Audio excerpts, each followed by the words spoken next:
Layforce was an ad hoc military formation of the British Army consisting of a number of commando units during the Second World War. Formed in February 1941 under the command of Colonel Robert Laycock, after whom the force was named. It consisted of approximately 2,000 men and served in the Middle Eastern theater of operations. Initially tasked with conducting raiding operations to disrupt Axis lines of communication in the Mediterranean, it was planned that they would take part in operations to capture the Greek island of Rhodes. As the strategic situation in the theater turned against the Allies, however, the commandos were largely diverted from their original role and were used primarily to reinforce regular troops throughout the Mediterranean theater. Elements of the force saw action in Bardia, Crete, Syria and Tobruk before they were disbanded in August 1941. Afterwards its personnel either returned to their former units or went on to serve with other special forces units raised in the Middle East. Background: in February 1941, a force of commandos under Colonel Robert Laycock were sent to the Middle East to carry out raids in the eastern Mediterranean. This force became known as Layforce after their commander, and initially they were drawn from a troop from No. 3 Commando, No. 7, No. 8 Commando and No. 11 Commando, with additional personnel being drawn from No. 50 Commando and No. 52 Commando upon their arrival in Egypt in March. Laycock held the rank of a colonel on the staff, because his command was not formally and organizationally a full brigade, with all its supporting elements, although, with a strength of over 2,000 men it was equivalent. For reasons of security, the commandos were organized into 4 battalions and were renamed. No. 7 Commando became A Battalion, No. 8 became B Battalion, No. 11 became C Battalion and No. 50 and No. 52 were amalgamated to form D Battalion. Together they were to operate as a brigade of the British 6th Division, attached to the 8th Army. Each battalion was placed under the command of a lieutenant colonel and consisted of a headquarters, a signals section, a specialist equipment section equipped with a form of collapsible canoe known as a folbert, and 2 commando companies with 5 troops, each troop consisting of 50 men. Prelude. Although upon Layforce's formation, the commando concept was embryonic, when it embarked from the United Kingdom, it had been intended that the force would be employed to carry out a campaign of harassment and dislocation against enemy forces in the Mediterranean. At the time that Layforce was raised, the British were largely in the ascendancy in the theatre, having defeated the Italians, and it was felt that the commandos could be employed in the capture of the Greek island of Rhodes as a part of Operation Cordite. The arrival of the Afrika Korps in Cyrenaica and the invasions of Yugoslavia and Greece greatly changed the strategic outlook, and by the time that Layforce arrived in Egypt in March, the situation had deteriorated. There was still a role for commando-style operations and arguably, a series of successful small-scale raids at vital points in the German rear areas might have forced Rommel to divert some of his offensive capability to defend his lines of communications. Circumstances undermined the Layforce concept, almost as soon as it became established. Following the invasions of the Balkans, a large part of the 8th Army was deployed to Greece in an attempt to turn back the German advance. Layforce was not sent, although its 3 infantry assault ships brought with them from the United Kingdom, and which were invaluable in carrying out amphibious operations, were taken from them due to a lack of resources in the theatre. This robbed the commandos of one of their most important capabilities, and although later the Glengyle was released to Laycock's force, the other 2 ships were not, which severely constrained the forces that he could deploy. The British loss of air superiority severely hampered their ability to carry out landing operations. While the deployment of forces to Greece meant that the commandos became the only troops in general reserve, and as the strategic situation worsened, it became increasingly difficult to employ them in the manner for which it had been intended, as they were called upon to reinforce the rest of the army elsewhere. Operations Bardia. In early April, Laycock received orders to begin carrying out raids on the Afrika Korps lines of communication along the North African coast. On 12 April they carried out a preliminary move to Alexandria, and 3 days later they received orders to carry out the Bardia raid, and another on bomber and C battalions were dispatched to attack Bardia, while 4 troops from B battalion embarked on a destroyer and headed for Bomber. The attacks had to be abandoned, however, due to high seas which would have made disembarking and re-embarking too dangerous. A few days later it was decided to implement the attack on Bardia. This time, the raiders were drawn from a battalion and embarked upon Glengyle. A number of naval support elements were attached, including 3 Royal Australian Navy destroyers, Stuart, Voyager, and Waterhen, and the anti-aircraft cruiser HMS Coventry. Due to concerns about the force being attacked from the air, it was decided that the raid would take place under the cover of darkness, and as a result additional assets in the form of the submarine HMS Triumph, and a detachment from the Folboat Troop under Roger Courtney, were tasked with providing navigational assistance by marking both the anchorage and landing beach.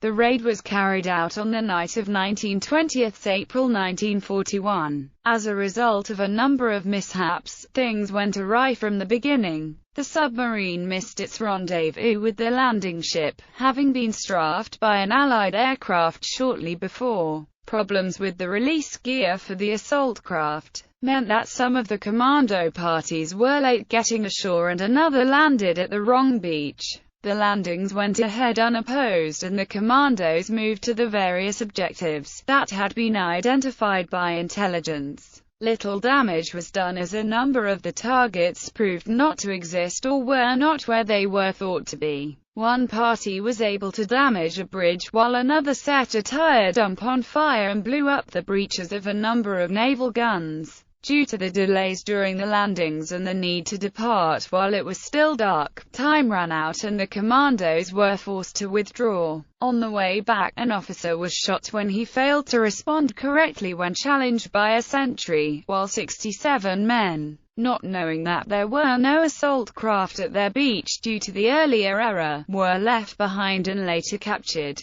Despite the lack of tangible success, the raid was not a complete failure. The appearance of the commandos forced the Germans to divert the main part of an armoured brigade from Sollum, in order to defend against further raids. Although there were still some elements of operational art that had to be refined, the raid demonstrated the strategic value that the commandos might have had within the theatre, if strategic imperatives and resource constraints had not served to derail the concept. Crete. On 6 April 1941 the Germans invaded Greece. Less than a month later, on 28 April, the last Allied troops evacuated, having been unable to stop the German advance. On 20 May a German airborne assault on Crete began. The island fell to the Germans on 1 June, however, about a week before that there was still some hope that the tide could be turned. A decision was made to deploy the commandos from Layforce to the island to carry out raids on the German lines of communications with a view to either turning back the invasion or enabling an evacuation to take place. On 25 May Layforce, consisting mainly of A and D battalions, with a detachment from B Battalion, C Battalion Commando, had been sent to reinforce the garrison on Cyprus in case of a German invasion. There, departed Alexandria and attempted to land on Crete. They were turned back by bad weather, however, and forced to return to Alexandria, where they re-embarked upon the Abdiel to make another attempt. On the night of 26-27 May they landed in Cedar Bay. Almost as soon as they landed it was decided that they could not be employed in an offensive role and would instead be used to cover the withdrawal route towards Fakir to the south. As such, upon landing they were ordered to leave all their heavy equipment, including radios and transport, behind. This was a role that they were poorly equipped for, though, as they were lacking in the indirect fire support weapons such as mortars or artillery and were armed only very lightly, mainly with rifles and a few Bren light machine guns. Nevertheless, by sunrise on the 27th of May they had taken up a defensive position along the main road that led inland from Sfakir. From then until the 31st of May they were engaged in carrying out a number of rearguard actions to enable the main body of troops to be taken off the beaches by the Navy. Throughout the entire time they were almost constantly under aerial attack. On the 28th of May the defenders began disengaging from the enemy and withdrawing along the pass through the central mountains that separated them from the port of Sfakir in the south.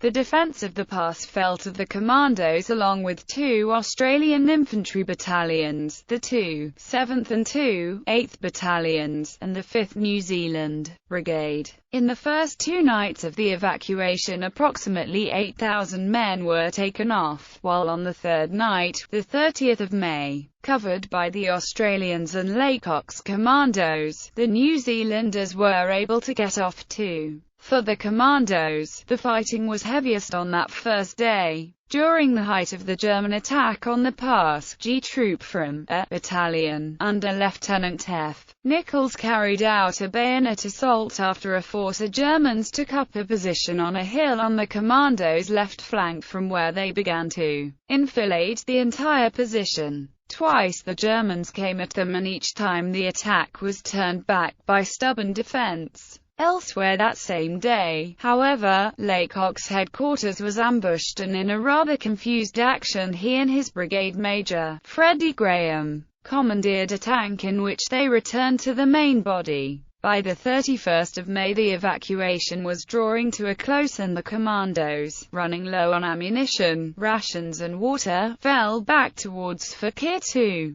Laycock and some of his headquarters, including his intelligence officer Evelyn Waugh, managed to get out on the last ship to depart. The vast majority of the commandos were left behind on the island, although some of them were later able to make their own way back to Egypt. By the end of the operation, about 600 of the 800 commandos sent to Crete were listed as killed, missing or wounded. Only 23 officers and 156 others managed to get off the island. Syria. On the 8th of June 1941 the Allies launched Operation Exporter, the invasion of Vichy French-controlled Syria and Lebanon. As a part of this operation, C. Battalion No. 11 Commando were tasked with seizing a crossing over the Litani River on the 9th of June ahead of the Allied advance. Embarking upon the Glengyle under the command of Lieutenant Colonel Richard R.N. Pedder, the plan called for the commandos to land on the north bank of the river, near Kafr Bardia, and attempt to seize the bridge that spanned the river there before the defenders could detonate the explosive charges that were believed to have been placed on the structure. Upon arriving offshore, the raiding party waited until dawn to take to the water in order to conceal their approach as best as possible. The force was broken up into 3 detachments, with Pedder commanding the center, the second in command, Major Geoffrey Keyes commanding the right detachment, and Captain George Moore commanding the left detachment. Although the landing was unopposed,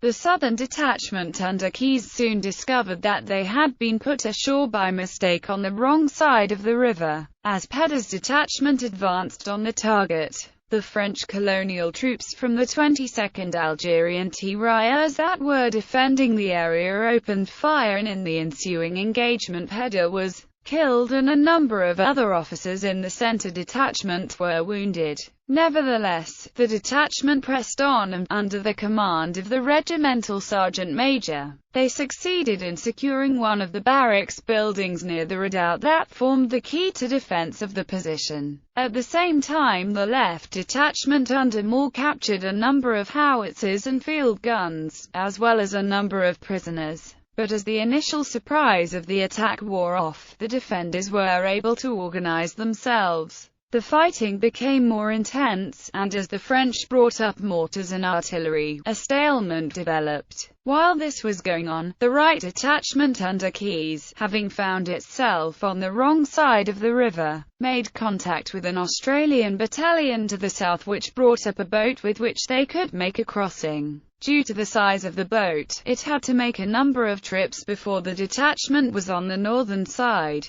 Once that was complete, Keyes was able to take command of the unit. After carrying out a reorganization, he was able to launch an assault on the redoubt, and by 1300 they had captured it and secured the crossing. Of the 406 men that landed, 130 were killed or wounded, including the commanding officer, in nearly 29 hours of fighting. Despite being outnumbered, and short on ammunition and food, they held their position long enough for the Australians to cross the river and continue with their advance to Beirut. A short time later, No. 11 Commando returned to garrison duty on Cyprus. Tobruk, following their involvement in the rearguard actions on Crete, a detachment of 5 officers and 70 other ranks from No. 8 Commando were sent to Tobruk, which was at the time under siege. In June, as the 8th Army launched Operation Battleaxe in an attempt to relieve the garrison from the east, it was decided that the commandos would carry out a raid on an Italian position that was dominating the forward positions of the Indian 18th Cavalry.